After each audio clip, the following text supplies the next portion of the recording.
I thought I would walk through assembling after you have turned and finished your pin blanks, the Nexus pin. One thing I like to do is take a pipe cleaner and clean them out just to get any dust. I also do this with a different set of pipe cleaners when I have drilled my holes to insert the tubes. I run a pipe cleaner through it then, just kind of helps get some of that loose dust out of there, and I think that the super glue or the epoxy adheres better to the wall of the tube. And then I also wipe the tips off just to make sure that there's no resin or gunk. So the first thing you're going to do is you're going to take your tip and you'll mount it in the bottom of the lower tube.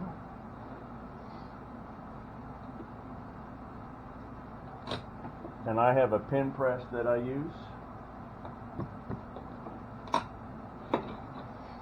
The next thing you're going to do is you're going to put the tube assembly in. Now, I don't know if you can see it, but there is this little ring right here.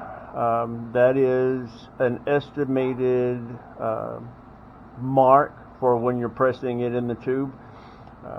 There are some variations. I always pre-measure this just to make sure.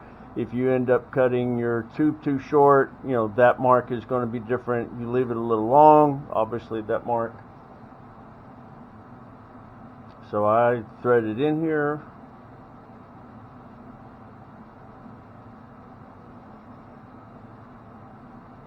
And then twist it. And then just hold it up to kind of ballpark. So this time I think I'm pretty good right at that mark. So then I will press that.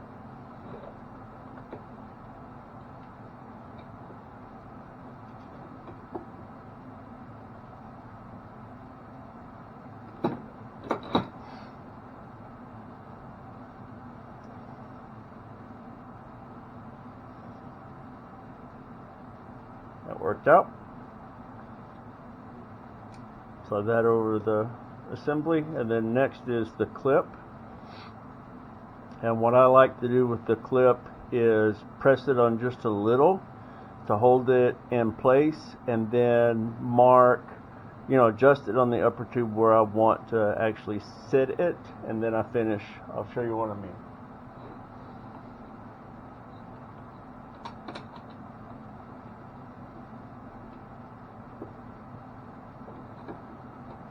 Okay, I've just barely pressed it and I can spin this around. And so I find where I want it. That looks good to me. Put it back on the press and then finish pressing it.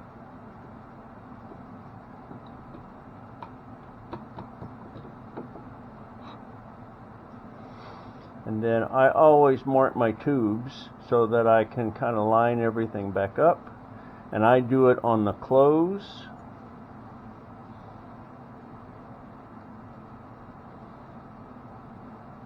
And there you have it. Nexus pin, cherry wood.